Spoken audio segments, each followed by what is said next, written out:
सभी दोस्तों का बहुत बहुत स्वागत है शिवानी मैम हिंदी साहित्य क्लासेस में। कैसे हैं आप सभी? चलिए कल की क्लास को हम आगे बढ़ाते हैं। कल मैं आप सभी को पढ़ा रही थी रीतिकाल में जो हम पढ़ रहे थे प्रकरण 2 का नाम है रीति ग्रंथकार कवि, है ना। रीति ग्रंथकार कवियों में जो है मैंने आप सभी को मतीराम तक जो है पढ़ा दिया था। उसके आगे जैसे ही मैं बढ़ी तैसे ही जो है चार्जिंग की प्रॉब्लम आने लगी, ठीक है। तो वहीं पे मैंने क्लास को रोक दिया था, ठीक है। आज जो है मतीराम से हम आगे पढ़ेंगे आज की क्लास में। तो आप लोग जो है क्लास में बने रहिएगा, पूरे क्लास को ज़रूर देखिएगा, ठीक है। उससे पहले जो है मैं आप सभी को बताना चाहूँगी कि हिंदी साहित्य का इतिहास ग्रंथ से जो है मैंने पूरा जो है 7 से 8 प्रैक्टिस जो है मैंने कराया है, ठीक है। आदिकाल से लेकर जो है रीतिकाल तक, ठीक है। आधुनिक काल नहीं, रीतिकाल तक जो है मैंने पूरा प्रैक्टिस कराया है। और जितने भी उसमें क्वेश्चंस हैं वो सारे क्वेश्चन जो है यूजीसी नेट के जो पेपर होते हैं, जिस लेवल का पेपर आता है नेट में, उसी लेवल का पेपर जो है मैंने वहाँ पे बनाया है, ठीक है। क्वेश्चन सारे उसी लेवल के हैं। तो आप लोग क्या करिए, कंटेंट की क्लास आप लोग कंटिन्यू देख रहे हैं, ठीक है। तो उसको देखिए और उसके बाद जो है उस प्रैक्टिस को आप लोग सॉल्व करिए। मैंने उसका प्ले लिस्ट भी बना दिया है और मैं क्या करूँगी, डिस्क्रिप्शन बॉक्स में जो है सभी प्रैक्टिस का जो है लिंक दे दूँगी, ठीक है। किसी भाई का मेरे पास मैसेज आया था कि मैम जो आप पढ़ा रही हैं, कंटेंट जो पढ़ा रही हैं उसी क्लास में जो है आप क्वेश्चन को भी सॉल्व कराएं, ठीक है।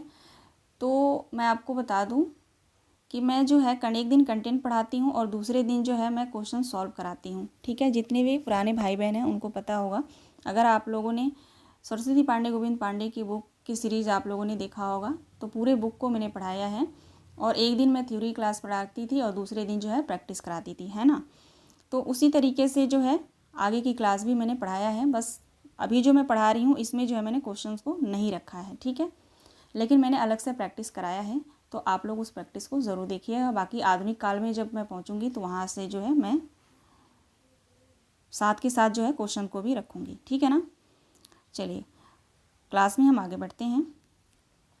सभी दोस्तों का जो है एक बार फिर से बहुत बहुत स्वागत है। क्लास में आप लोग बने रहिएगा, पूरी क्लास को आप लोग ज़रूर देखते चलिएगा, ठीक है। चलिए देखते हैं, मतीराम तक जो है हमने पढ़ लिया था, ठीक है। उसके आगे पढ़ेंगे हम। उसके आगे जो कवि हैं भूषण, ठीक है। भूषण से जो है हम स्टार्ट करेंगे। भूषण जो है वीर रस के प्रसिद्ध कवि और चिंतामणि और मतीराम के भाई थे, ठीक है। भूषण जो है वीर रस के प्रसिद्ध कवि हैं और चिंतामणि और मतीराम के भाई भी हैं। इनका जन्म काल संवत 1670 माना गया है, ठीक है। संवत 1670 माना गया है। चित्रकूट के सोलंकी राजा रुद्र ने इन्हें कवि भूषण की उपाधि दी थी, ठीक है। कई बार क्वेश्चन यहाँ से पूछा जाता है कि भूषण को जो है कवि भूषण की उपाधि किसने दी थी, तो आप ध्यान रखिएगा, सोलंकी के राजा रुद्र ने, ठीक है। चित्रकूट के रहने वाले थे सोलंकी के राजा, ठीक है। तभी से ये भूषण के नाम से प्रसिद्ध हो गए। इनका जो है असल नाम क्या था इसका पता नहीं है, ठीक है। आगे शुक्ल जी कहते हैं कि ये कई राजाओं के यहाँ रहे थे। अंत में इनके मन के अनुकूल आश्रयदाता जो इनके वीर काव्य के नायक हुए वो कौन थे, तो छत्रपति महाराज शिवाजी मिले, ठीक है। इनके अनुकूल के राजा इनको कौन मिले, तो छत्रपति शिवाजी, ठीक है। उसके बाद जो है पन्ना के महाराज छत्रसाल के यहाँ भी इनका बड़ा मान हुआ, ठीक है। आगे देखिए, कहते हैं कि महाराज छत्रसाल ने इनकी पालकी को अपना कंधा लगाया था, ठीक है। तो ये भी ध्यान रखिएगा आप लोग, ठीक है। इनकी पालकी को किसने कंधा लगाया था, तो महाराज छत्रसाल ने, ठीक है।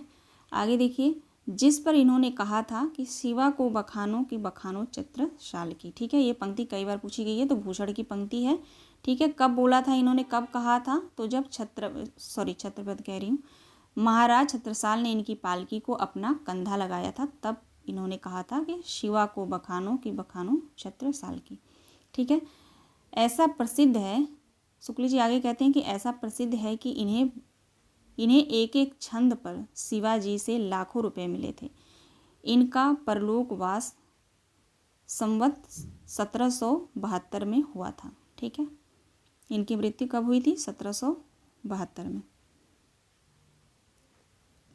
आगे देखेंगे, रीतिकाल के भीतर श्रृंगार रस की प्रधानता रही। कुछ कवियों ने अपने आश्रयदाताओं के स्तुति में, अपने प्रताप आदि के प्रसंग में उनकी वीरता का भी थोड़ा बहुत वर्णन अवश्य किया है, पर वह शुष्क प्रथा पालन के रूप में ही होने के कारण ध्यान देने योग्य नहीं है।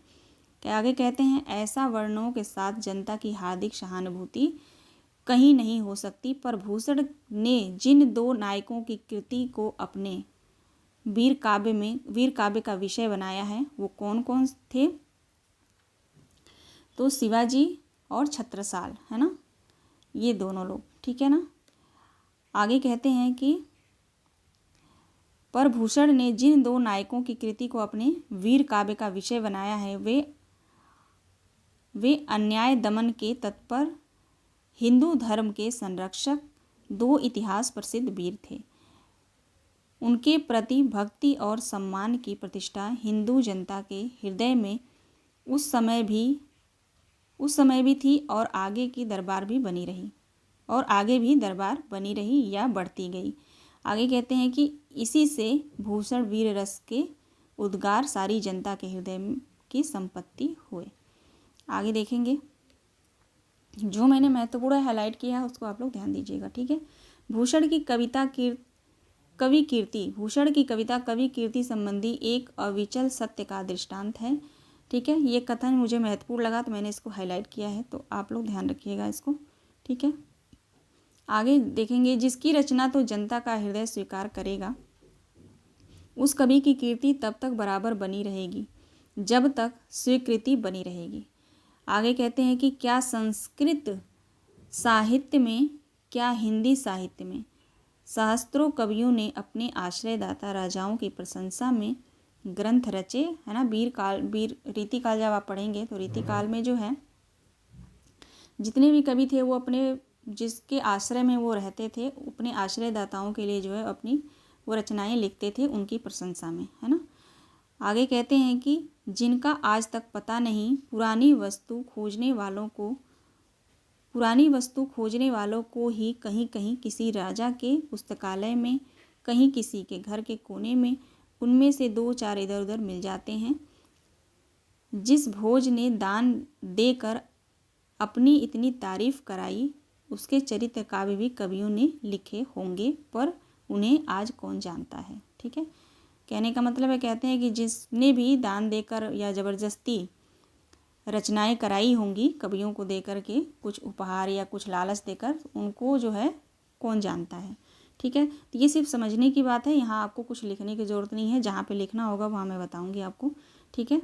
आगे देखिए, आगे कहते हैं कि शिवाजी और छत्रसाल जो महत्वपूर्ण कवि हैं, ठीक है, यहाँ पे मैं 1 मिनट लूँगी, जो महत्वपूर्ण कवि हैं जहाँ से 100% प्रश्न आता ही आता है उनको मैं पूरा पढ़ूँगी, ठीक है। उनको मैं पूरा पढ़ते हुए चलूँगी, आप लोग सुनते चलिएगा, समझते चलिएगा, मेरे साथ आप लोग भी पढ़िएगा उसको, ठीक है। कुछ कठिन शब्द हैं जो उसको मैं क्लिष्ट शब्द हैं जिसको मैं समझा नहीं पाऊँ शायद, लेकिन जहाँ मुझे पता रहेगा कि हाँ यहाँ पे समझाना चाहिए वहाँ मैं ज़रूर बताऊँगी आप सभी को, ठीक है। लेकिन इतना मैं ज़रूर आपको बताऊँगी कि कहाँ पे महत्वपूर्ण है, कहाँ से प्रश्न आते हैं, ठीक है। तो इसलिए आप लोग निश्चिंत रहिएगा, ये मत सोचिएगा कि मैम ऐसे ही पढ़ती जा रही हैं, बकवास कर रही हैं या कुछ भी, ठीक है। ऐसा नहीं सोचना है, आप सभी को थोड़ा धैर्य होकर जो थोड़ी क्लास को आप लोग देखा करिए कि मैम जो भी टीचर आपको पढ़ा रहा है वो आगे क्या पढ़ाएगा, क्या बता रहा है, ठीक है। तो आप लोगों से निवेदन है कि धैर्य के साथ आप लोग ज़रूर बने रहिएगा, ठीक है ना। चलिए देखते हैं, कहते हैं शुक्ल जी कहते हैं, शिवाजी और छत्रसाल की वीरता के वर्णों को कोई कवियों की झूठी खुशामद नहीं कह सकता, ठीक है। वे आश्रयदाताओं की प्रशंसा की प्रथा के अनुसरण मात्र नहीं थे। इन दो वीरों का जिस उत्साह के साथ सारी हिंदू जनता स्मरण करती है उसी की व्यंजना भूषण ने की है। वे हिंदू जाति के प्रतिनिधि कवि हैं।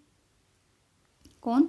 ये क्वेश्चन जो है यहाँ पे आया, ध्यान रखिएगा। भूषण के बारे में जो है ये लाइन जो है कथन में जो क्वेश्चन आते हैं ना, कथन में किन में से कौन सा कथन भूषण के संदर्भ में निम्नलिखित कथनों पर विचार कीजिए, ठीक है। तो सत्य असत्य पूछा जाता है, तो वहाँ पे एक लाइन कई बार पूछा गया है, वे हिंदू जाति के प्रतिनिधि कवि हैं, ठीक है, ये पूछा गया है। तो इसको जो है आप लोग नोट करिएगा। आगे कहते हैं, जैसा कि आरंभ में कहा गया है कि शिवाजी के दरबार में पहुँचने एक मिनट इसको हटाऊं, दिखता ही नहीं है जब लाइन खींचती हूँ तो, है ना। आगे कहते हैं कि शिवाजी के दरबार में पहुँचने के पहले वे और राजाओं के पास भी रहे। यानी शिवाजी के दरबार में जब ये पहुँचे छत्रपति शिवाजी, छत्रसाल, है ना, शिवाजी के पास, तो उसके पहले भी ये अन्य राजाओं के दरबार में रह चुके थे। ठीक है। आगे कहते हैं कि उनके प्रताप आदि की प्रशंसा भी उन्हें अवश्य ही करनी पड़ी होगी। ठीक है। यानी शुक्ल जी कहते हैं कि इनके पहले जिस भी राजाओं के अंतर्गत ये रहते थे, उनके आश्रय में रहते थे, उन राजाओं को भी इन्होंने उनकी प्रशंसा में इन्होंने जरूर कुछ रचनाएं लिखी होंगी या उनकी प्रशंसा इनको करनी पड़ी होगी, पर वह झूठी थी, इसी से टिक न सकी। कहते हैं आगे, पर वो झूठी प्रशंसा होगी, इसीलिए वो जो है टिक ना सका। ठीक है। आगे कहते हैं पीछे भूषण को अपनी उन रचनाओं से विरक्त की हुई होगी। इनके शिवराज भूषण, ठीक है, इनकी जो रचना है शिवराज भूषण जो है मुख्य रूप से एक अलंकार ग्रंथ है। ठीक है। अलंकार ग्रंथ है शिवराज भूषण, लिख लीजिएगा। ठीक है ना। शिवराज भूषण जो इनका ग्रंथ है वो एक अलंकार ग्रंथ है। ठीक है। जिसमें 100 अर्था अलंकार तथा 5 शब्दा अलंकार का वर्णन किया गया है। ठीक है। ध्यान रखिएगा, शिवराज भूषण जो रचना है भूषण की, उसमें जो अलंकार ग्रंथ है और 100 जो है अर्था अलंकार तथा 5 शब्दा अलंकार का वर्णन किया गया है। ठीक है।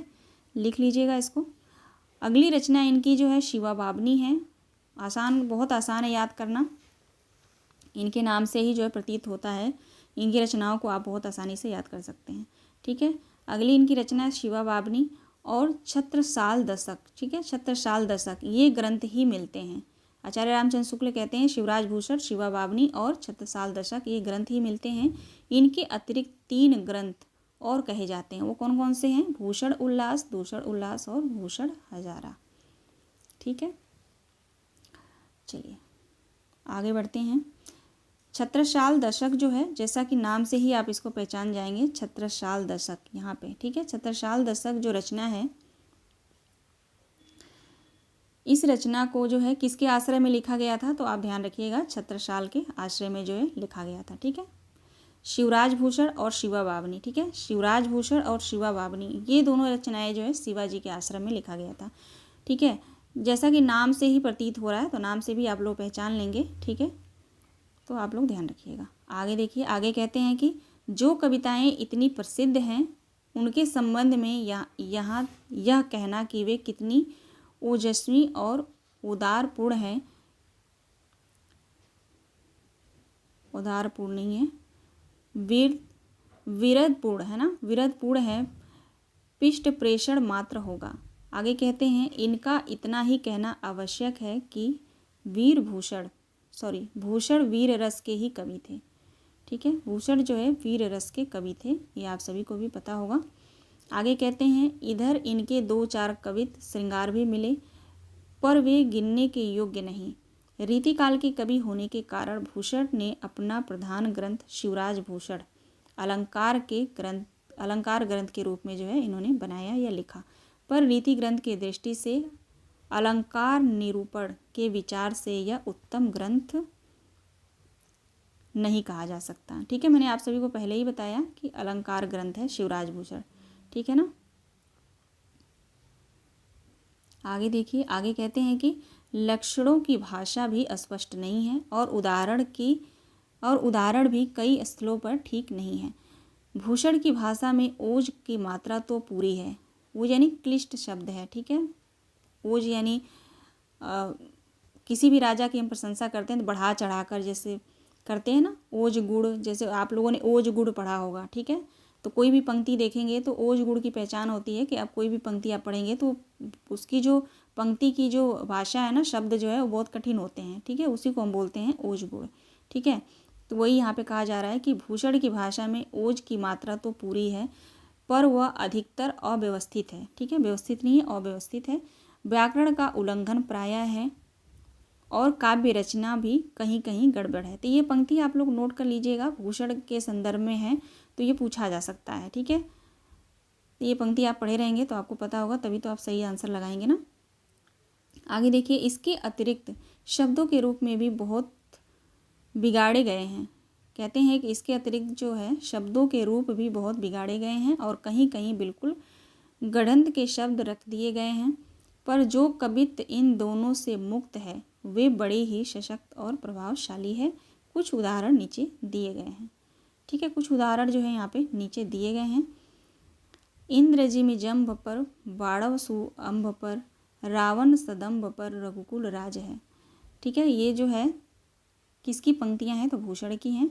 ठीक है, ध्यान रखिएगा, महत्वपूर्ण पंक्ति है ये। इंद्र जिमि जम्भ पर, ठीक है, पौन वारई वाह पर, शंभु तरियान शंभु रीति नाह पर, ज्यों सहस्त्र बाहु पर, राम द्विज राज है।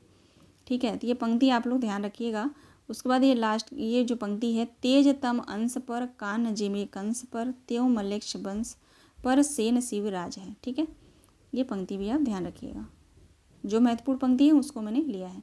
अब हम आते हैं नेक्स्ट कवि, 8वें कवि कुलपति मिश्र पे। ठीक है, कुलपति मिश्र जो है आगरे के रहने वाले और माथुर चौबे थे और महाकवि बिहारी के भांजे थे। ठीक है, कुलपति मिश्र जो है कहाँ के रहने वाले थे?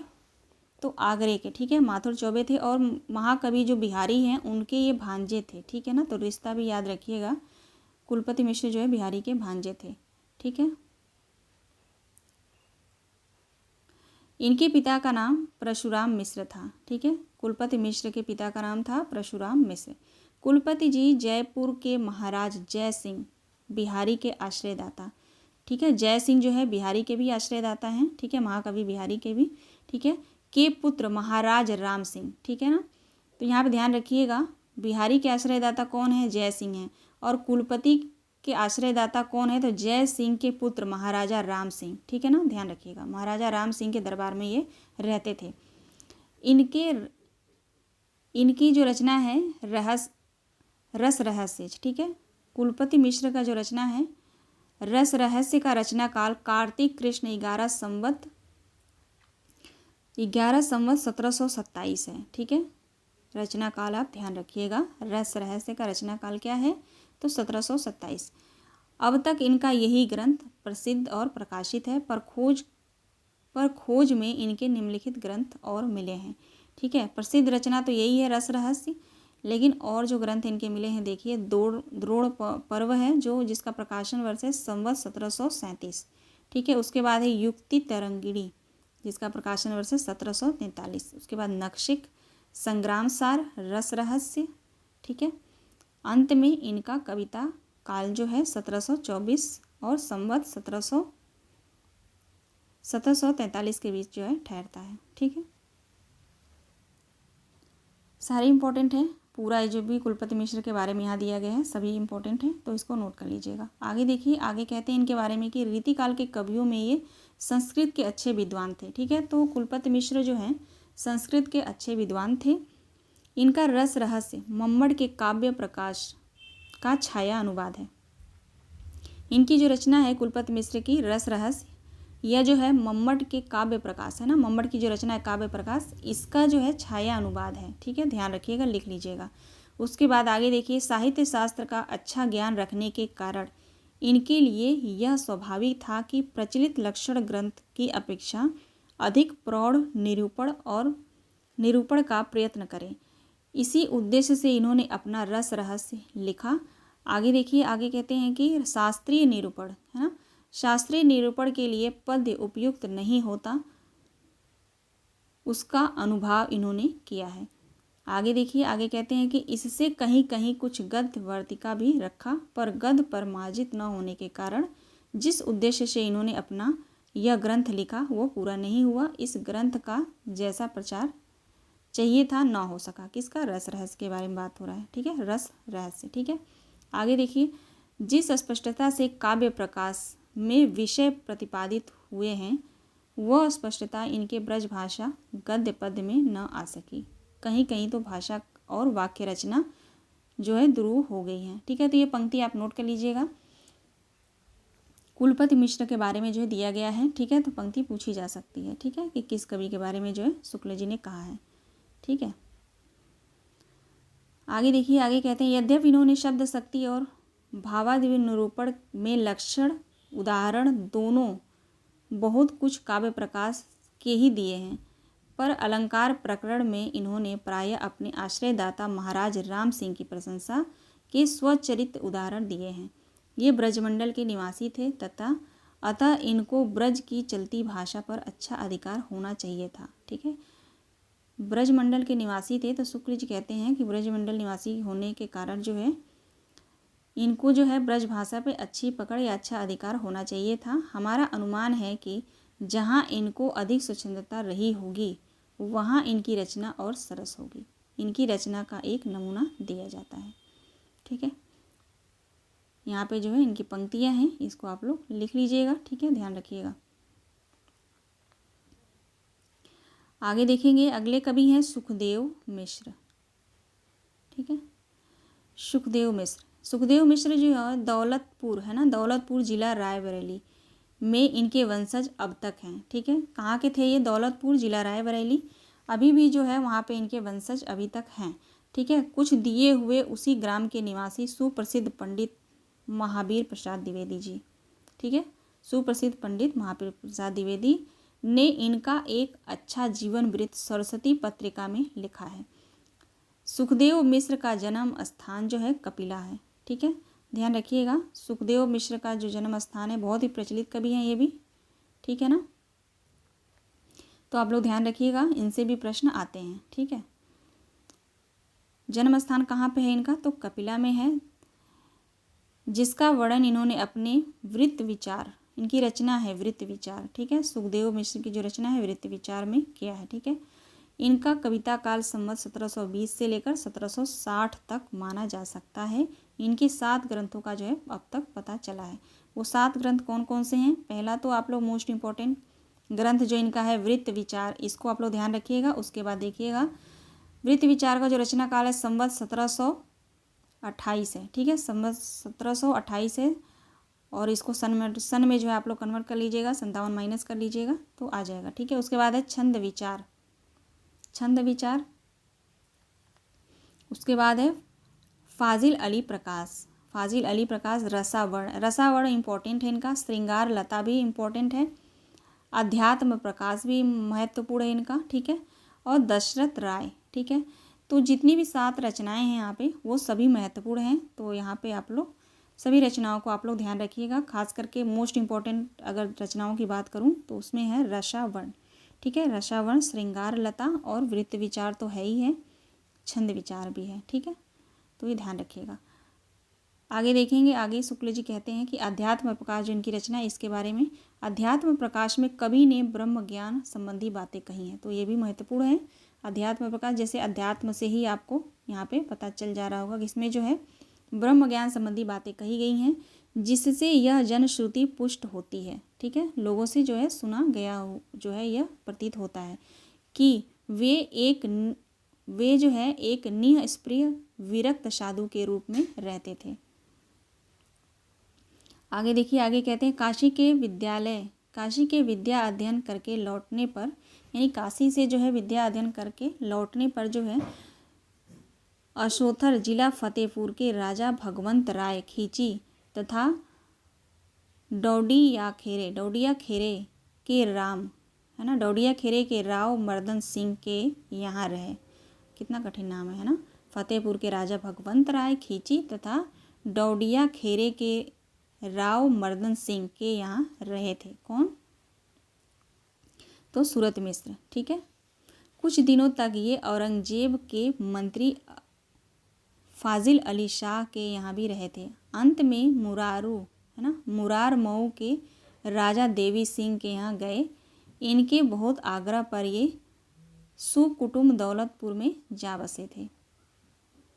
ठीक है, क्योंकि महत्वपूर्ण कवि हैं सूरत मिश्र, इनके बारे में पूरा जो है जानकारी होनी चाहिए। ठीक है, और इस पुस्तक में अगर दिया गया है तो इसमें तो आपको पढ़ना जो है अनिवार्य है। ठीक है, आगे देखिए, आगे कहते हैं राजा राम सिंह गौड़ ने इन्हें कविराज की उपाधि दी थी।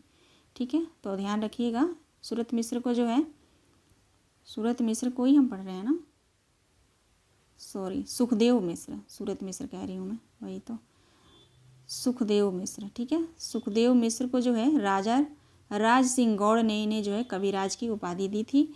वास्तव में ये बहुत प्रौढ़ कवि थे, ठीक है, और आचार्यत्व में भी इनमें पूरा था। छंद शास्त्र पर इनका सा विशद निरूपण और किसी भी कवि ने नहीं किया था। छंद शास्त्र में जो है बहुत ही निपुण थे ये, ठीक है। ये जैसे पंडित कहते हैं कि ये जैसे पंडित थे वैसे ही काव्य कला में भी निपुण थे। फाजिल अली प्रकाश, ठीक है, फाजिल अली प्रकाश और रसावर्ण दोनों में श्रृंगार रस के उदाहरण बहुत ही सुंदर हैं, ठीक है, ध्यान रखिएगा। फाजिल अली प्रकाश जो इनकी रचना है और रसावर्ण दोनों में श्रृंगार रस के उदाहरण जो है दिए गए हैं। अब हम यहाँ पे देखते हैं कालिदास त्रिवेदी। यहाँ से भी प्रश्न आता है। इनकी एक रचना है कालिदास हजारा, तो इनके नाम से ही वो जो है प्रतीत है, तो ज़्यादा कुछ नहीं है, लेकिन फिर भी हम देख लेते हैं, ठीक है। कालिदास त्रिवेदी के बारे में लिखा गया है यहाँ पे। शुक्ल जी ने लिखा कि ये अंतर्वेद के रहने वाले काव्य कुंज ब्राह्मण थे। इनका विशेष वृत्त ज्ञात नहीं। जान पड़ता है कि संवत 1745 वाली गोलकुंडे की चढ़ाई में ये औरंगजेब की सेना में किसी राजा के साथ गए थे। इस लड़ाई का औरंगजेब की प्रशंसा से युक्त वर्णन इन्होंने इस प्रकार किया है। गढ़न गढ़ी से गढ़ी, महल मढ़ी से मढ़ी, बीजापुर ओपियो दलमल सुघराई में, ठीक है। आगे देखिए, तो ये पंक्ति उतना महत्वपूर्ण नहीं है, लेकिन ये जो यहाँ इनके बारे में कालिदास त्रिवेदी के बारे में जो लिखा गया है उसको हमने पढ़ा, तो उसको आप लोग ध्यान रखिएगा, ठीक है। आगे देखिए, आगे कहते हैं कि कालिदास का जम्बू नरेश जोगजीत सिंह के यहाँ भी रहना पाया जाता है। इनके लिए संवत 1749 में इन्होंने वर वधु विनोद बनाया था। एक और रचना इनकी वर वधु विनोद, ठीक है, बनाया था। यह नायिका भेद और नक्सिक पुस्तक है, ठीक है। ये पुस्तक कैसी है? तो नायिका भेद है और नक्सिक, ठीक है। 32 कवितों की इनकी एक छोटी सी पुस्तक जंजीराबंद, ठीक है, तो ये भी रचना इनकी है जंजीराबंद, ये भी ध्यान रखिएगा, ठीक है। नहीं पूछ दे जंजीराबंद किसकी रचना है तो कहीं भी आपको जो है प्रैक्टिस सेट में शायद नहीं मिलेगा ये रचनाएं, वर वधु विनोद और जंजीराबंद, ठीक है। ये पुस्तक में ही आपको जो है रचनाएं देखने को मिलेंगी, ठीक है।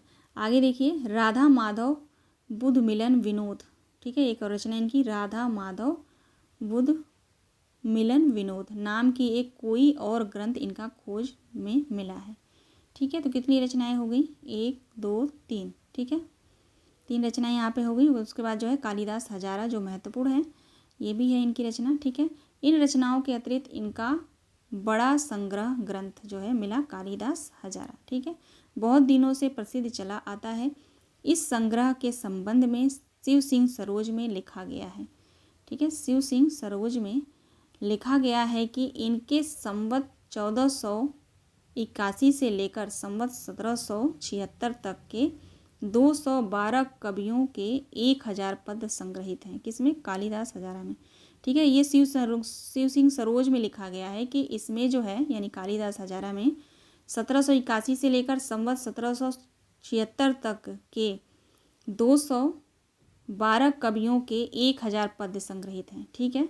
तो मोस्ट इम्पॉर्टेंट है ये यहाँ पे जो लिखा गया है, तो आप लोग ध्यान रखिएगा, इसको लिख लीजिएगा अलग से, ठीक है।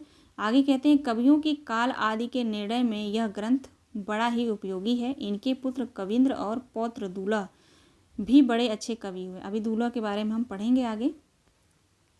कवि कंठाभरण इनकी रचना है ना दूल्हा की, तो ध्यान रखिएगा कवियों के काल आदि के निर्णय में यह ग्रंथ बड़ा ही उपयोगी है। और इनके पुत्र कविंद्र और कविंद्र के पुत्र थे दूल्हा, ठीक है, यानी जो है पौत्र थे इनके दूल्हा कालिदास हजारा के, कालिदास हजारा कह रही हूँ, कालिदास त्रिवेदी के, ठीक है। ये भी रिश्ता आप लोग याद रखिएगा, दूल्हा कवि जो हैं कालिदास त्रिवेदी के जो हैं पौत्र थे, ठीक है। आगे देखिए, निवाज कवि से भी प्रश्न आते हैं, ठीक है, इनको देखेंगे। निवाज अंतर्वेद के रहने वाले ब्राह्मण थे। संवत 1737 के लगभग वर्तमान थे ये। ऐसा प्रसिद्ध है कि पन्ना नरेश महाराज छत्रसाल के यहाँ जो है किसी भागवत कवि के स्थान पर नियुक्त हुए थे, जिस पर भागवत कवि ने यह फवती छोड़ी थी। आगे देखिए पंक्ति, ये ध्यान रखिएगा। अली आज कली करत हो छत्रसाल महाराज, जहाँ भगवत गीता पढ़ी तह कवि पढ़त नेवाज। ठीक है, तो ये पंक्ति आप लोग ध्यान रखिएगा। आगे इनके बारे में पढ़ते हैं, देखते हैं। शिवराज सिंह ने नेवाज का जन्म कब माना है? शिवराज कह रही हूँ, शिव सिंह ने नेवाज का जन्म कब माना है? तो संवत 1739 लिखा है, जो ठीक नहीं जान पड़ता। ठीक है, इसको जो है नहीं मानते हैं शुक्ल जी। आगे कहते हैं क्योंकि इनके शकुंतला नाटक मोस्ट इंपॉर्टेंट है। नेवाज कवि की जो रचना है, नाटक है शकुंतला नाटक, का निर्माण काल जो है संवत 1737 में मिलता है। ठीक है, किस वजह से ये जो जन्म है नाकार रहे हैं शुक्ल जी? ध्यान रखिएगा, शकुंतला नाटक का निर्माण काल जो है संवत 1737 में है, तो इनका जन्म जो है कैसे हो सकता है संवत 1739 में? ठीक है, इतनी जल्दी थोड़ी ना लिख देंगे कोई रचना। ठीक है, आगे कहते हैं दो और नेवाज हुए हैं जिनमें एक भगवंत राय खींची के यहाँ थे। प्रस्तुतः नेवाज का औरंगजेब के पुत्र आजम शाह के यहाँ रहना भी पाया जाता है। आगे देखिए, आगे कहते हैं इन्होंने शकुंतला नाटक का आख्यान दोहा, चौपाई, सवैया आदि के छंदों में लिखा है। तो ध्यान रखिएगा, शकुंतला जो नाटक है नेवाज का, किस किन छंदों का प्रयोग हुआ है? तो दोहा, चौपाई और सवैया। ठीक है, आगे कहते हैं इनके फुटकल कवित्व बहुत स्थानों पर संग्रहित मिलते हैं। इनमें इनकी काव्य कुशलता और सहृदयता टपकती है। भाषा इनकी बहुत ही परिमार्जित, व्यवस्थित और भावोपयुक्त है। ठीक है, भावोपयुक्त है। ठीक है, उसमें भारती के शब्द और वाक्य बहुत ही कम मिलते हैं। इनके अच्छे श्रृंगारी कवि होने में संदेह नहीं है। संयोग श्रृंगार के वर्णन की प्रवृत्ति इनकी विशेष जान पड़ती है। ठीक है, चलिए अब आगे बढ़ते हैं यहाँ से। अब हम आते हैं कवि देव, मोस्ट इम्पॉर्टेंट कवि देव हैं।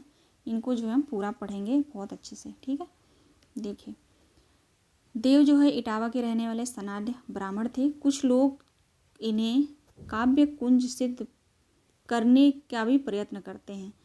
इनका पूरा नाम क्या था? तो देवदत्त था। ठीक है, कई बार पूछा गया है, पूछा जा सकता है, ध्यान रखिएगा। देव का पूरा नाम देवदत्त था। इनकी रचना है भाव विलास। ठीक है, भाव विलास का रचना काल इन्होंने 1746 दिया है और उस ग्रंथ निर्माण के समय अपनी अवस्था 16 ही वर्ष कही है। ठीक है, यानी देवदत्त ने जो है अपनी रचना का रचना काल कब माना है? तो 1746 में शुक्ल जी कहते हैं।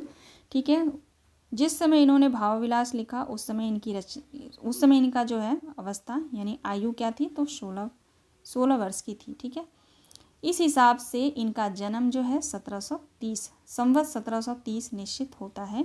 तो ठीक है ना, ध्यान रखिएगा। साफ आचार्य रामचंद्र शुक्ल ने देव का जो है देव कवि यानी देवदत्त कवि का जो है रचना जन्म इनका जो है 1730 माना है। क्यों माना है? ये पूरा हमने यहाँ से लेकर यहाँ तक पढ़ लिया। ठीक है, आगे देखिए, इसके अतिरिक्त इनका और कुछ वृत्तांत नहीं मिलता। इतना अवश्य अनुमानित होता है कि इन्हें कोई अच्छा उदार आश्रयदाता नहीं मिला। बताओ, इनको कोई अच्छा आश्रयदाता ही नहीं मिला है। आगे कहते हैं जिसके यहाँ रहकर इन्होंने सुख से काल यापन किया हो। ठीक है, इनको जो है कोई अच्छे जो है आश्रयदाता नहीं मिले जिनके यहाँ रहकर जो है सुख से जो है अपना जीवन यापन कर सकें। ये बराबर इनके आगे कहते हैं ये बराबर अनेक रसोई कह रही हूँ, रईसों के यहाँ एक स्थान से दूसरे स्थान पर घूमते रहे पर कहीं जमे नहीं। इनका कारण या तो इनकी प्रकृति या विचित्रता माने या इनकी कविता के साथ उस काल की रुचि का असमंजस। इन्होंने अपने अष्टयाम, ठीक है, इनकी रचना दूसरी रचना है अष्टयाम। ठीक है, भाव विलास हमने देखा, दूसरी रचना अष्टयाम और भाव विलास को औरंगजेब के बड़े पुत्र आजम शाह को सुनाया था। ठीक है ना, ये दोनों रचना अष्टयाम और भाव विलास दोनों रचना को औरंगजेब के बड़े पुत्र आजम शाह, ठीक है, आजम शाह को सुनाया था, जो हिंदी कविता के प्रेमी थे। आजम शाह जो थे वो हिंदी कविता के प्रेमी थे, तो इनको इन्होंने सुनाया था। इनके पीछे इन्होंने आगे कहते हैं इनके पीछे इन्होंने भवानी दत्त वैश्य के नाम पर भवानी विलास और कुशल सिंह के नाम पर कुशल विलास, ठीक है, भवानी दत्त के नाम पर भवानी विलास, कुशल सिंह के नाम पर कुशल विलास की रचना की थी। तो ठीक है, तो भवानी विलास और कुशल विलास दोनों रचनाएं इनकी हैं। ठीक है, फिर मर्दन सिंह के पुत्र राजा उद्धोत सिंह, ठीक है, राजा उद्धोत सिंह वैश्य के लिए इन्होंने प्रेमचंद्रिका नाम की रचना बनाई। इसके उपरांत ये बराबर अनेक प्रदेशों में भ्रमण करते रहे। इस यात्रा के अनुभव का इन्होंने अपने जाति विलास नामक ग्रंथ में कुछ उपयोग किया है। ठीक है, जाति विलास भी इनकी रचना है, ध्यान रखिएगा। वैसे देव की बहुत सारी रचनाएं हैं। ठीक है, आगे देखिए, इस ग्रंथ में भिन्न भिन्न जातियां और भिन्न भिन्न प्रदेशों की स्त्रियों का वर्णन है। किसमें? तो जाति विलास में। बहुत सारी देव की रचनाएं हैं, लेकिन जितनी रचनाएं इस बुक में दी गई हैं उन रचनाओं को आप लोग ध्यान रखिएगा। किन की रचनाओं की हमने बात की? तो अष्टयाम, भाव विलास, भवानी विलास, कुशल शाह, प्रेमचंद्रिका, जाति विलास। ठीक है, आगे देखिए, आगे कहते हैं वर्णन में उनकी विशेषताएं अच्छी तरह व्यक्त हुई हो यह बात नहीं है। इनके पर्यटन के उपरांत जान पड़ता है कि इन्हें एक अच्छे आश्रयदाता राजा मोतीलाल मिले। ठीक है, चलो लास्ट में इनको जो है आश्रयदाता राजा कौन मिलते हैं? मोतीलाल, जिनके नाम पर जो है संवत 1783 में इन्होंने रस विलास लिखा। ठीक है, रस विलास नामक ग्रंथ बनाया। इन राजा मोतीलाल की इन्होंने अच्छी तारीफ की है और मोतीलाल भूपलाल पाखर लवैया जिन लाखन, अच्छा इनकी जो पंक्ति है यहाँ पे दी गई है, मोतीलाल के बारे में जो है पंक्ति लिखे हैं, भूपलाल पाखर लवैया जिन लाखन खरीची रेची आखर खरीदे हैं। ठीक है, आगे देखिए, रीतिकाल के प्रतिनिधि कवियों में शायद सबसे अधिक ग्रंथ रचना जो है देव का है। ठीक है, तो ये बात भी आप लोग ध्यान रखिएगा। रीतिकाल के जितने भी कवि हैं सभी कवियों में जो है रचनाओं की अगर हम बात करें तो सबसे ज़्यादा रचना जो है देव कवि के मिलते हैं। ये भी आप लोग ध्यान रखिएगा, क्वेश्चन यहाँ से भी बनता है। ठीक है, आगे देखिए, कोई इनकी रची पुस्तकों की संख्या जो है 52 और कोई जो है 72 बताते हैं। जो हो इनके निम्नलिखित ग्रंथों का तो पता चलता ही है। ठीक है, अब देखिए इनके कौन कौन से ग्रंथ हैं। तो भाव विलास, अष्टयाम, भवानी विलास, सुजान विनोद, प्रेम तरंग, राग रत्नाकर, कुशल विलास, देवचरित, प्रेमचंद्रिका, जाति विलास, रस विलास, काव्य रसायन या शब्द रसायन, सुख सागर तरंग, वृक्ष विलास, पावस विलास, ब्रह्मा दर्शन 25 और तत्व दर्शन 25, आत्मदर्शन 25 और जग दर्शन 25, रसानंद लहरी और प्रेम दीपिका, नक्सिक और प्रेम दर्शन। ठीक है, ये सभी रचनाएं जो हैं देव कवि की हैं। ठीक है, आगे देखिए इनके बारे में लिखा गया है, ग्रंथों की अधिक संख्या के संबंध में यह जान रखना भी आवश्यक है कि देव जी अपने पुराने ग्रंथों के कवित्वों को इधर दूसरे क्रम में रखकर एक नया ग्रंथ प्रायः तैयार कर दिया करते थे। आगे कहते हैं कि इससे वे ही कवित्व बार बार इनके अनेक ग्रंथों में मिलेंगे। सुख सागर तरंग, ठीक है, सुख सागर तरंग प्रायः अनेक ग्रंथों से लिए हुए कवित्वों का संग्रह है। ठीक है ना, सुख सागर जो इनका ग्रंथ है वो अनेक ग्रंथों से लिया हुआ जो है कवित्व संग्रह है। ठीक है, राग रत्नाकर में राग रागनियों के स्वरूप का वर्णन है।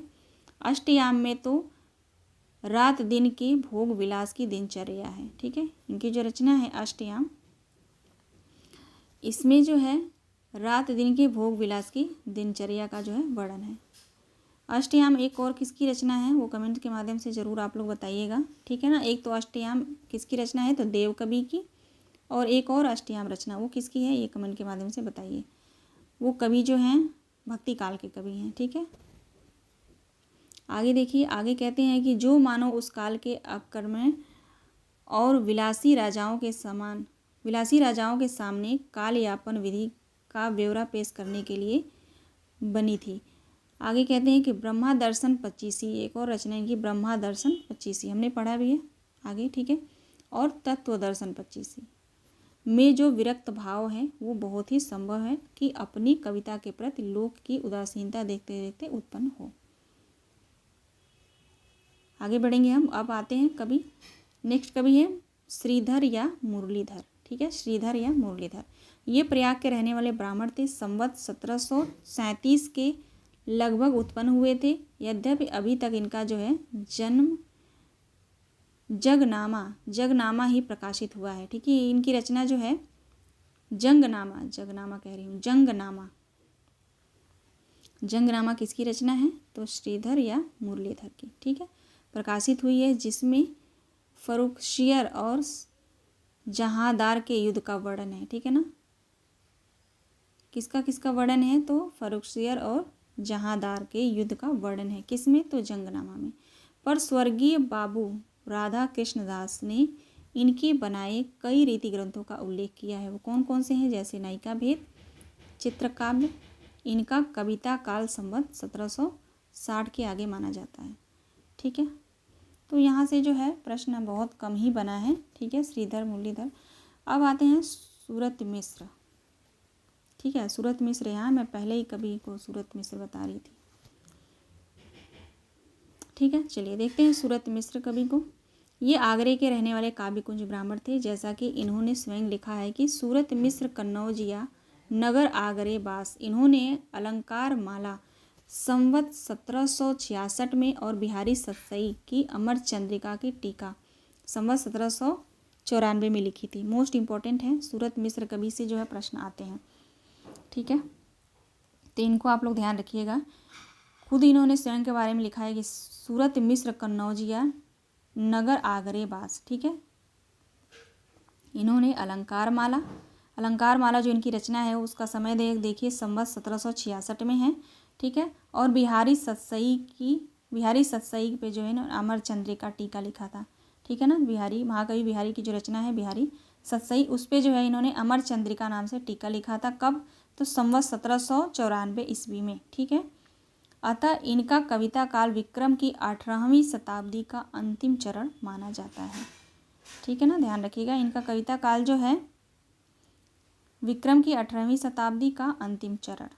ठीक है, आगे देखिए, आगे कहते हैं इनके बारे में कि ये नसरुल्ला खान नामक सरदार के यहाँ तथा दिल्ली के बादशाह मोहम्मद शाह के दरबार में आया जाया करते थे। इन्होंने बिहारी सतसई, कवि प्रिया और रसिक प्रिया पर जो है विस्तृत टीकाएँ रची हैं। ठीक है, सूरत मिश्र जो है बिहारी सतसई, कवि प्रिया और रसिक प्रिया, इन तीनों रचनाओं पर जो इन्होंने टीकाएँ लिखी हैं, जिससे इनके साहित्य ज्ञान और मार्मिकता का अच्छा परिचय मिलता है। टीकाएँ ब्रज भाषा गद्य में हैं। जितनी भी इन्होंने टीकाएँ लिखी हैं वो ब्रज भाषा में है। ठीक है, ब्रज भाषा गद्य में है। इन टीकाओं के अतिरिक्त इन्होंने वैताल पंचविंशति, ठीक है, वैताल पंचविंशति का ब्रज भाषा गद्य में अनुवाद किया है। ये निम्नलिखित रीति ग्रंथ जो है इनके आगे जो रीति ग्रंथ जितने भी हैं यहाँ पे दिए गए हैं। ठीक है, देखिएगा सभी रचनाएं सूरत मिश्र के हैं। ठीक है, अलंकार माला, रस रत्नमाला, और अगली जो रचना है वो रस सरस है, और रस ग्राहक चंद्रिका, नक्सिक, काव्य सिद्धांत और रस रत्नाकर। ठीक है, ये सभी रचनाएं सूरत मिश्र के हैं। आगे देखिए, अलंकार माला की रचना इन्होंने भाषा भूषण के ढंग पर की है। ठीक है, भूषण की जो रचना है भाषा भूषण, उस पर जो है इन्होंने अलंकार माला की रचना किया है। ठीक है, इसमें भी लक्षण और उदाहरण प्रायः एक ही दोहे मिलते हैं। ठीक है, ये दोहे यहाँ पे दिए गए हैं। हिम सो हर के हास सो, जस मलोपन ठान, सो अतिसंग सो असंगति करण अवर, कारज अरो थान, चल आहे श्रुति आहन डसत, नसत और के प्राण। ठीक है ना, चलिए आगे देखते हैं। शुक्ल जी कहते हैं इनके ग्रंथ सब मिले नहीं, इनके ग्रंथ जो है सब मिले नहीं, जितने मिले हैं उनसे ये अच्छे साहित्य मर्मज्ञ और कवि जान पड़ते हैं, जिनकी कविता में तो कोई विशेषता नहीं जान पड़ती, पर साहित्य उपकार इन्होंने बहुत कुछ किया है। साहित्य में जो है बहुत इन्होंने उपकार किया है। नक्सिक से इनका एक कविता दिया जाता है। नक्सिक जो रचना है उससे जो है यहाँ पे एक कविता जो है यहाँ पे नीचे दिया गया, जो महत्वपूर्ण नहीं था मैंने लिया नहीं है उसको, छोड़िए। ठीक है, श्रीपत, अगले कवि हैं श्रीपत। ये कलापी के रहने वाले काव्यकुंज ब्राह्मण थे। इन्होंने संवत 1777 में काव्य सरोज नामक एक रीति ग्रंथ बनाया था। तो श्रीपत की रचना है काव्य सरोज, जो एक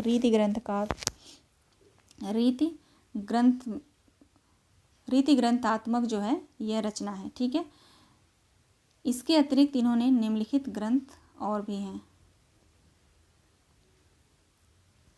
कौन कौन से हैं? कवि कल्पतरु, रससागर और अनुप्रास विनोद और विक्रम विलास और सरोज कलिका और जो है अलंकार गंगा। ठीक है, ये सभी रचनाएं जो हैं श्रीपति के हैं, तो आप लोग ध्यान रखिएगा। आगे देखिए, आगे इनके बारे में कहते हैं कि श्रीपति ने काव्य के सभी अंगों का निरूपण विशद रीति में किया है। ठीक है, यानी काव्य के सभी अंगों पर जो है इन्होंने रचनाएं की हैं। दोनों का विचार पिछले ग्रंथों में अधिक विस्तार के साथ किया है, पर और दोषों के उदाहरण में जो है केशव दास के बहुत से पद रखे हैं। कौन? श्रीपति। इसके आगे कहते हैं कि इससे जो है इनका साहित्यिक विषयों का सम्यक और स्पष्ट बोध तथा विचार स्वतंत्र प्रकट होता है। काव्य सरोज श्रीपति की रचना है। ठीक है, काव्य सरोज बहुत ही प्रौढ़ ग्रंथ है। काव्यांगों का निरूपण और जिस स्पष्टता के साथ इन्होंने किया है उससे उनकी स्वच्छंद बुद्धि का परिचय मिलता है। यदि ग्रंथ में व्याख्या की परिपाटी चल गई होती तो आचार्य तो ये और भी अधिक पूर्णता के साथ प्रदर्शित कर सकते थे। यानी कहते हैं एक ही परिपाटी पे जब सभी कवि चल गए होते तो बहुत ही प्रचलित कवि ये माने जाते और इनकी रचनाएं भी। ठीक है, आगे कहते हैं भिखारी दास। ठीक है, दास जी का मतलब भिखारी दास जी। भिखारी दास तो इनके बहुत अधिक ऋणी हैं। उन्होंने इनकी बहुत सी बातें ज्यों की त्यों अपने काव्य निर्णय किसकी रचना? भिखारी दास की। काव्य निर्णय में चुपचाप रख लिया है। आचार्यत्व के अतिरिक्त कवित्व भी इनमें ऊंची कोटि का था। रचना विवेक इनमें बहुत ही जागृत और रुचि अत्यंत परिमार्जित थी। एक एक लाइन जो है क्वेश्चन बनता है। ठीक है, श्रीपत कवि के बारे में। ठीक है ना, हाँ, श्रीपत कवि के बारे में बहुत ही महत्वपूर्ण है, इसलिए मैं इसको पूरा पढ़ रही हूँ। ठीक है, तो आप लोग ध्यान दीजिएगा। आचार्य के अतिरिक्त कवित्व भी इनमें उच्च कोटि का है। रचना विवेक इनमें बहुत ही जागृत और रुचि अत्यंत परिमार्जित थी। झूठ शब्दांडर के भेद में ये बहुत कम पड़े हैं। यानी शब्दों के आडंबर में जो है ये बहुत कम पड़े हैं। ठीक है, कहने का मतलब है। आगे कहते हैं अनुप्रास इनकी रचनाओं में बराबर आए हैं। यानी अनुप्रास अलंकारों का इन्होंने ज़्यादा उपयोग किया है। ठीक है, पर उन्होंने अर्थ या भाव व्यंजना में बाधा नहीं डाली। अधिकतर अनुप्रास रसानुकूल वर्ण विन्यास के रूप में आकर भाषा में कहीं कहीं ओज कहीं माधुर्य घटित करते पाए गए हैं। यानी कठिन शब्द और कहीं पे जो है सरल शब्द जो है पाए जाते हैं। आगे कहते हैं कि पावस ऋतु का तो इन्होंने बड़ा ही अच्छा वर्णन किया है। इनकी रचना के कुछ उदाहरण नीचे दिए जाते हैं। ठीक है, आगे देखिए, इनकी रचना के कुछ उदाहरण नीचे दिए जाते हैं। वो पंक्ति ज़्यादा महत्वपूर्ण नहीं थी, इसलिए मैंने उसको यहाँ पे स्किप कर दिया है। ठीक है, आगे देखिए, कृष्ण कवि महत्वपूर्ण कवि है। कृष्ण कवि ये माथुर चौबे थे और बिहारी के पुत्र प्रसिद्ध हैं। ठीक है, बिहारी के पुत्र माने जाते हैं कृष्ण कवि। ठीक है, इन्होंने बिहारी के आश्रयदाता महाराज जय सिंह के मंत्री राजा आयामल की आज्ञा से बिहारी सतसई की जो टीका की उसमें महाराज के लिए वर्तमान कालिक क्रिया का प्रयोग किया है। ठीक है, तो कृष्ण कवि जो है कहाँ के रहने में? चौबे माथुर चौबे थे और बिहारी के पुत्र हैं। इनकी जो रचना है, इन्होंने जो है बिहारी के आश्रयदाता राम सिंह, एक मिनट रुक जाइए, आश्रयदाता महाराज है ना, महाराज जय सिंह के मंत्री आयामल की आज्ञा से बिहारी सतसई की जो टीका की है ना, यानी इन्होंने भी जो है बिहारी सतसई की टीका इन्होंने लिखी थी। महाराज के लिए वर्तमान कालिक क्रिया का प्रयोग किया था और उनकी प्रशंसा भी की है। अतः यह निश्चित है कि यह टीका जय सिंह के जीवन काल में ही बनी। ठीक है, महाराज जय सिंह संवत 1799 तक वर्तमान थे। ठीक है, अतः यह टीका संवत 1785 और 1790 के बीच होगी। आगे देखिए, आगे इनके बारे में कहते हैं कि इस टीका में कृष्ण के दोहे के भाव पल्लवित करने के लिए सवैये लगाए हैं। ठीक है, आगे देखिए, और वार्तिक में काव्यांग स्फुट किए गए हैं। काव्यांग इन्होंने अच्छी तरह दिखाए हैं और वे भी इस टीका के प्रधान अंग हैं। ठीक है, चलिए आगे बढ़ते हैं। इतना महत्वपूर्ण नहीं है, आगे जो इतना भी मैंने पढ़ा वो आप लोग ध्यान दीजिएगा। आगे देखिए, भिखारी दास। आगे हम पढ़ेंगे भिखारी दास को। ठीक है, महत्वपूर्ण कवि हैं भिखारी दास। ये प्रतापगढ़ अवध के पास ट्योंगा गांव के रहने वाले थे। ठीक है, कहाँ के रहने वाले थे, ध्यान रखिएगा, प्रतापगढ़ अवध के पास ट्योंगा गांव है कोई, है ना, वहाँ के रहने वाले थे। श्रीवास्तव कायस्थ थे। ठीक है, जाति के क्या थे, श्रीवास्तव कायस्थ थे। इन्होंने अपना वंश परिचय पूरा दिया है। इन्होंने जो अपना वंश परिचय पूरा दिया है। इनके पिता कृपाल दास, पितामह वीरभानु, प्रतिपिता राय रामदास और वृद्ध प्रतिमा राय नरोत्तम दास। ठीक है, पूरा इन्होंने विस्तृत तरीके से अपना जो है वंश के बारे में बताया है। ठीक है, दास जी के पुत्र अवधेशाल, ठीक है, अवधेश लाल, ठीक है ना, भिखारी दास के पुत्र कौन थे, तो अवधेश लाल, और पौत्र गौरी शंकर। इनके अपुत्र मर जाने से वंश परंपरा, इनके जो अपुत्र मर जाने से जो है वंश परंपरा खंडित हो गई। ठीक है, वंश परंपरा जो है खंडित हो जाती है। दास जी के इतने ग्रंथों का पता लग चुका है। रस सारांश, इनकी जो रचना है, देखिए रस सारांश, भिखारी दास नाम ही है इनका, इनकी जो रचना है बहुत कठिन है नाम। ठीक है, पहला रस सारांश, इसकी रचना काल है 1799। छंदावड़ पिंगल, ठीक है, इनकी जो रचना दूसरी है छंदावड़ पिंगल, संवत 1799 में है। ठीक है, दोनों रचनाएं रस सारांश और छंदावड़ पिंगल, दोनों रचनाओं का रचना काल 1799 है, ध्यान रखिएगा। ठीक है, उसके बाद जो है काव्य निर्णय, इसकी रचना काल है संवत 1803। उसके बाद है श्रृंगार निर्णय, संवत 1707। ठीक है, नाम प्रकाश कोश संवत जो है 1795। विष्णु पुराण भाषा दोहा चौपाई में है। उसके बाद है छंद प्रकाश, शतरंज शतिका, अमर प्रकाश जो संस्कृत अमरकोश भाषा पद्य में है, अमर शतिका, अमर प्रकाश। ठीक है, अब यहाँ पे देखिए काव्य निर्णय जो रचना इनकी के इसके बारे में लिखा गया है कि काव्य निर्णय जो रचना है वो दास जी के प्रतापगढ़ के सोमवंशी राजा पृथ्वी सिंह के भाई बाबू हिंदूपति सिंह को अपना आश्रय दाता लिखा है। ठीक है ना, आगे देखिए राजा पृथ्वीपति संवत 1791 में गद्दी पर बैठे थे और 1707 में दिल्ली के वजीर सफदरगंज द्वारा छल से मारे गए थे। खैर इसको छोड़ दीजिए, यहाँ से देखेंगे।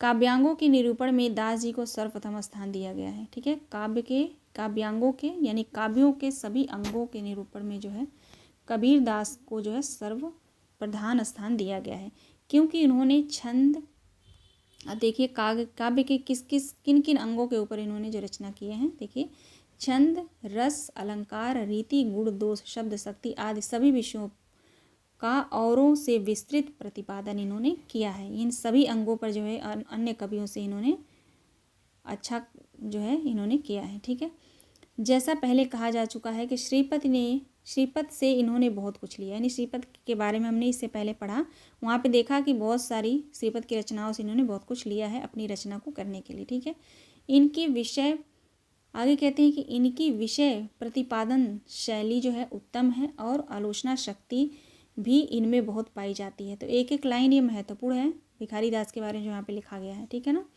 आगे देखिए हिंदी काव्य क्षेत्र में इन्हें परकिया के प्रेम की प्रचुरता दिखाई पड़ी। ठीक है, ये भी मोस्ट इम्पोर्टेंट लाइन है, जो रस की दृष्टि से रसाभास के अंतर्गत आता है। बहुत से स्थलों पर तो ये राधा कृष्ण के नाम से आने से देव काव्य का आरोप हो जाता है और दोष का कुछ परिहार हो जाता है, पर सर्वत्र ऐसा नहीं होता। इससे दास जी ने स्वक्रिया का लक्षण ही कुछ अधिक व्यापक करना चाहा और कहा कि श्रीमान के भवन में यो भोग्य भामिनी और तीनों को सुकिया में गए सु कवि सिम मोर। ठीक है, आगे देखिए, आगे कहते हैं शुक्ल जी इनके बारे में कि पर यह कोई बड़े महत्व की उद्भावना की बात नहीं कही जा सकती। जो लोग भिखारी दास के 10 और हाउ के नाम लेने पर चौंके हैं, उन्हें जानना चाहिए कि साहित्य दर्पण में नायिकाओं के स्वभाजव अलंकार 17 कहे गए हैं। ठीक है, ये इतना महत्वपूर्ण नहीं है, इसको छोड़ दीजिए, जान दीजिए इसको, यहाँ से देखिएगा, ये महत्वपूर्ण है। ठीक है, भिखारी दास ने साहित्यिक और परिमार्जित भाषा का व्यवहार किया है। श्रृंगार ही उस समय का मुख्य विषय रहा है। ठीक है, अतः इन्होंने भी उसका वर्णन विस्तृत देव की तरह बढ़ाया है। ठीक है, तो ये पंक्ति आप लोग कथन ध्यान रखिएगा। आगे कहते हैं कि देव ने भिन्न भिन्न देशों और जातियों के स्त्रियों के वर्णन के लिए जाति विलास लिखा, जिसमें नाइन धोबिन सब आ गई, पर दास जी ने रसाभाव के डर से इस मर्यादा का जो है इनको आलम्बन के रूप में न रखकर दूती के रूप में रखा, जिससे इन्होंने रस सारांश में नाइन, नाटिन, धोबिन, कुम्हारिन, बरईन सब प्रकार की दूतियाँ मौजूद हैं। ठीक है, आगे देखिए, इनमें देव की अपेक्षा अधिक रस विवेक था। किसमें? तो भिखारी दास में। यानी शुक्ल जी जो है यहाँ पे कवि देव और भिखारी दास की जो है तुलना कर रहे हैं। ठीक है, कह रहे हैं कि इनमें जो है देव की अपेक्षा जो है अधिक रस विवेक था। इनका श्रृंगार निर्णय अपने ढंग का अनूठा काव्य है, उदाहरण मनोहर और सरस है। भाषा में शब्दांडर नहीं है, यानी शब्दों का आडंबर नहीं है। ठीक है, शब्दांडर, ये मैं थोड़ा सा पता नहीं, मुझे बोलने में कठिनाई हो रही है शब्दांडर। ठीक है, इसलिए मैं अर्थ ही बता देती हूँ, शब्दों का आडंबर नहीं है। ठीक है, न ये शब्द चमत्कार पर टूटे हैं, न दूर की सूझ के लिए व्याकुल हुए हैं। ठीक है, इनकी रचना कला पक्ष में संयत और भाव पक्ष में रंजनकारिणी है। ठीक है, अब यहाँ से ध्यान दीजिएगा जो मैंने हाईलाइट किया है। आगे कहते हैं कि विशुद्ध काव्य के अतिरिक्त इन्होंने नीति की शुक्तियाँ भी बहुत सी कही हैं। कौन? भिखारी दास। ठीक है, जिनमें उक्ति वैचित्र अपेक्षित होता है।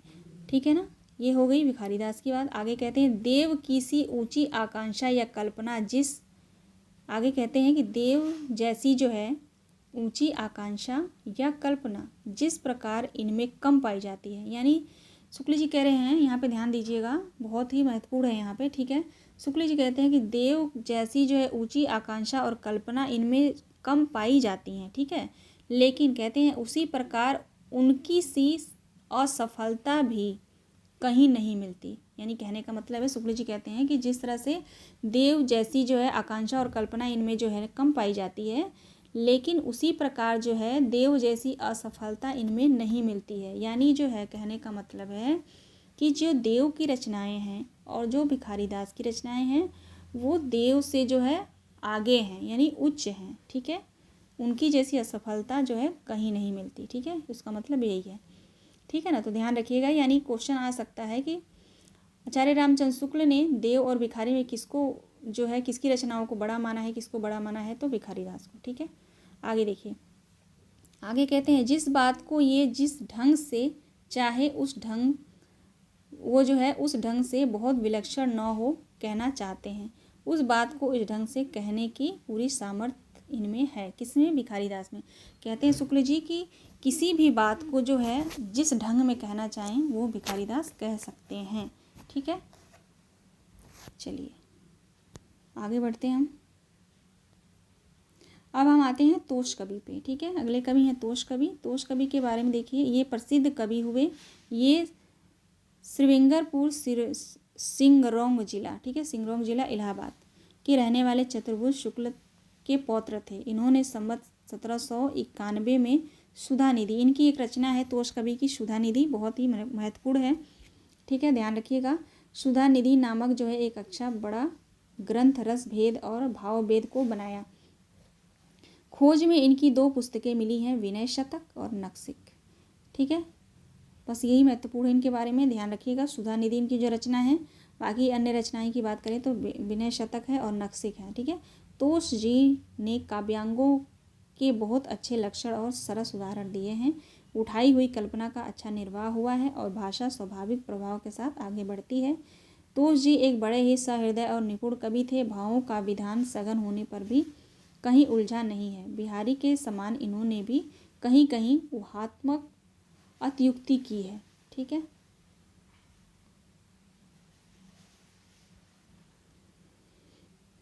आगे देखेंगे। अगले कवि हैं सोमनाथ।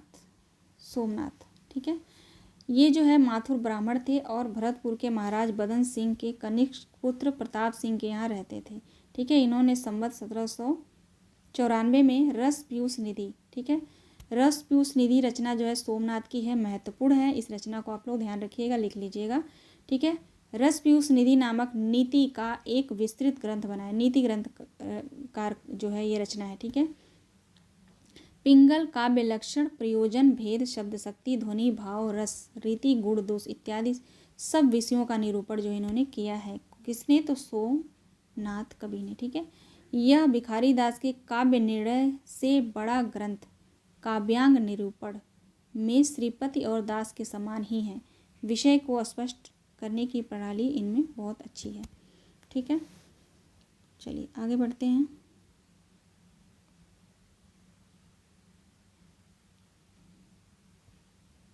अगले कवि पे हम चलेंगे, रसलीन कवि, ठीक है। अगले कवि हैं रसलीन कवि। इनका नाम सैयद गुलाम नबी था। ये प्रसिद्ध विलग्राम जिला हरदोई के रहने वाले थे, ठीक है।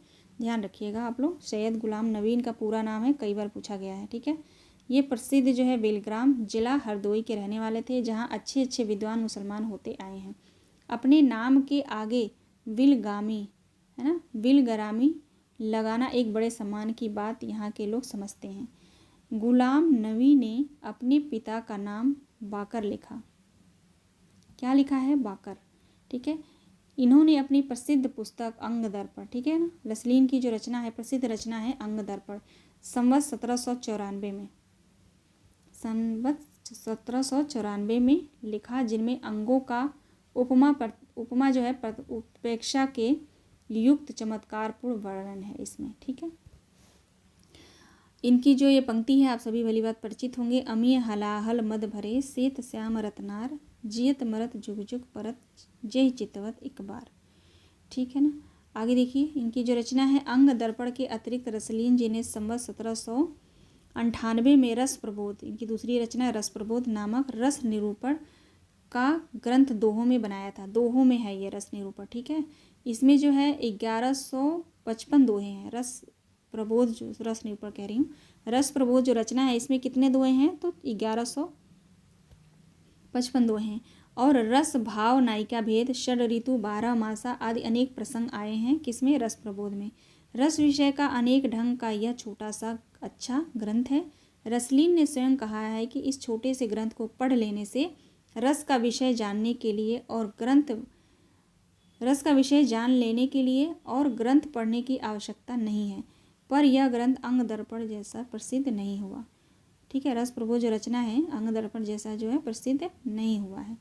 आगे देखिए, रसलीन ने अपने को दोहों की रचना तक ही रखा, जिनमें पदावली की गति द्वारा नाद सौंदर्य का अवकाश बहुत ही कम मिलता है, ठीक है। चमत्कार और उक्त वैचित्र की ओर इन्होंने अधिक ध्यान रखा है। पंक्ति भी आप लोग ये ध्यान रखिएगा, लिख लीजिएगा। अब हम आते हैं दूल्हा कवि। मोस्ट इम्पोर्टेंट कवि हैं दूल्हा भी। ये कालिदास त्रिवेदी के पौत्र थे, नाती थे। उदयनाथ कविंद्र के पुत्र थे। ऐसा जान पड़ता है कि ये अपने पिता के सामने ही अच्छी कविता करने लगे थे।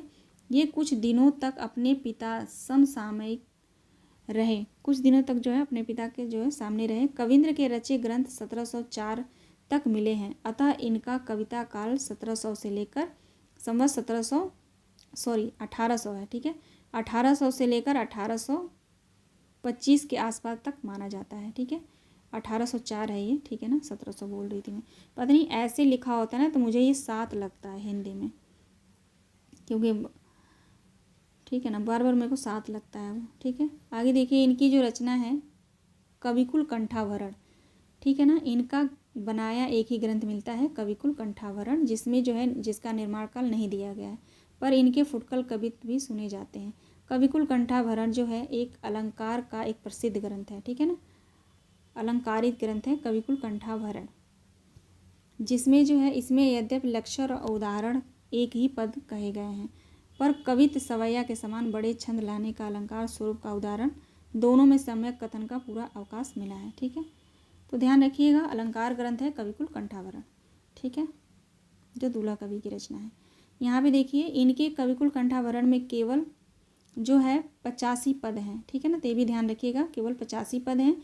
फुटकल जो कवित्व मिलते हैं वे अधिक से अधिक 15 या 20 होंगे, ठीक है।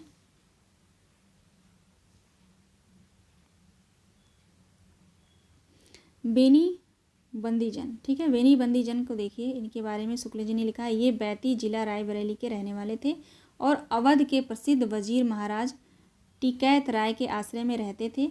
उन्हीं के नाम पर इन्होंने टिकैत राय प्रकाश नामक एक अलंकार ग्रंथ संवत 1889 में बनाया, ठीक है।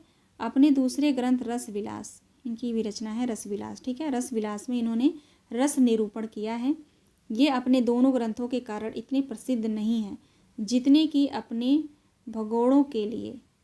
इनके भौड़वों, है ना, भगोड़ों नहीं, भौड़ों का एक संग्रह भौड़वा संग्रह के नाम से भारत जीवन प्रेस द्वारा प्रकाशित हो चुका है। तो आप लोग ध्यान रखिएगा, भौड़वा संग्रह जो रचना है वो बेनी बंदीजन का है, ठीक है। और रसविलास है और टिकैत राय प्रकाश जो एक अलंकार ग्रंथ है, ठीक है ना। अब पद्माकर भट्ट, ठीक है। अगले रचनाकार हैं पद्माकर भट्ट।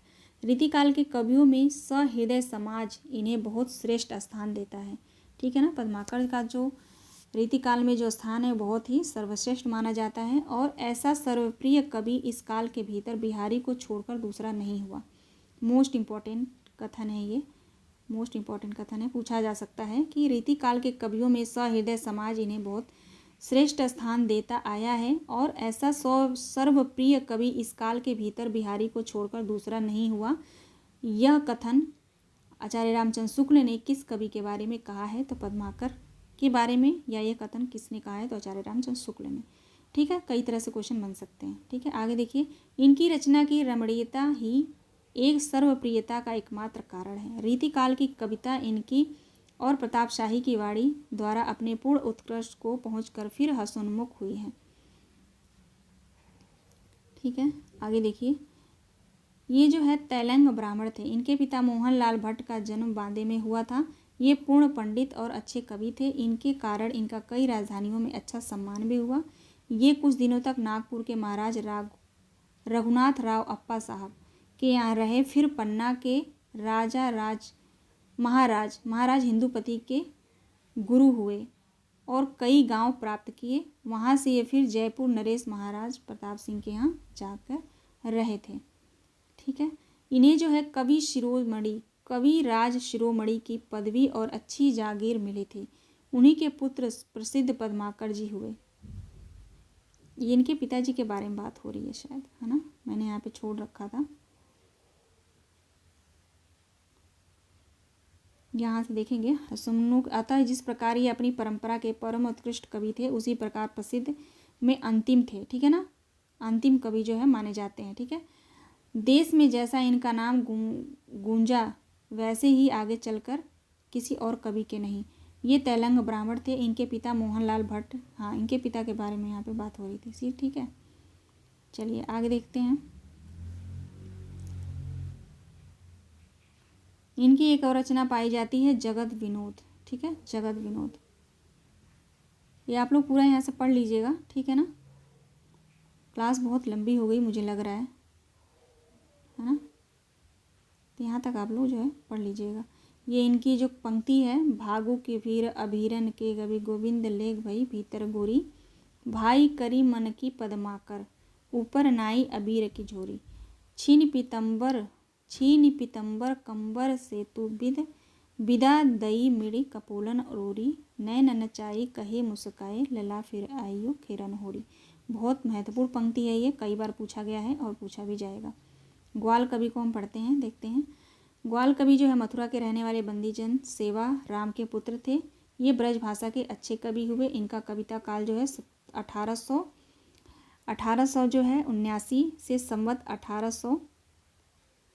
1918 तक माना जाता है, ठीक है। अपना ग्रंथ यमुना लहरी, ग्वाल कवि की जो रचना है यमुना लहरी है, संवत 1879 में जो है।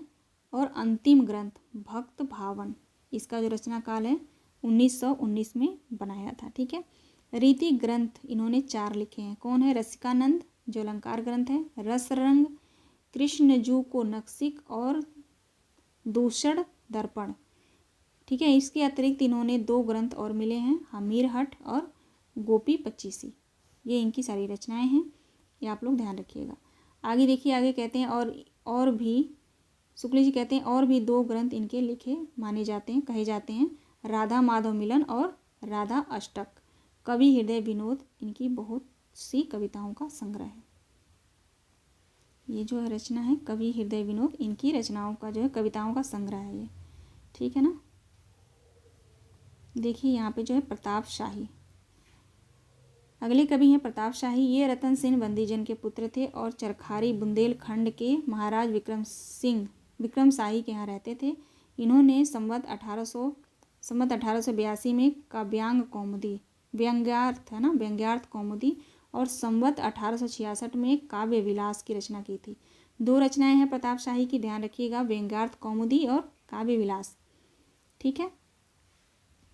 और यहाँ पे और इनकी रचनाएं हैं, जय सिंह प्रकाश, श्रृंगार मंजरी, श्रृंगार शिरोमणि, अलंकार चिंतामणि, काव्य विनोद, रसराज का टीका और रत्न चंद्रिका, सतसई की टीका, ठीक है। जुगल नक्सिक, जो सीताराम का नक्सिक वर्णन है इसमें, रामचंद्रिका जो है सतसई टीका, सतसई रामचंद्रिका के नाम पे इन्होंने सतसई टीका लिखा था, ठीक है।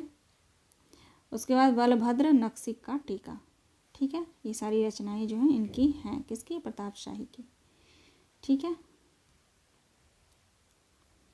चलिए यहीं पे जो है क्लास ख़त्म होती है, ठीक है। हमने जो है रीतिकाल प्रकरण 2 को आज पढ़ लिया। अब जो है तीसरी क्लास जो होगी वो प्रकरण 3 पे होगी, ठीक है। उसके बाद हम रीतिकाल जो है कंप्लीट पढ़ लेंगे, ठीक है। मिलते हैं नेक्स्ट वीडियो में। आप सभी दोस्तों का बहुत बहुत धन्यवाद।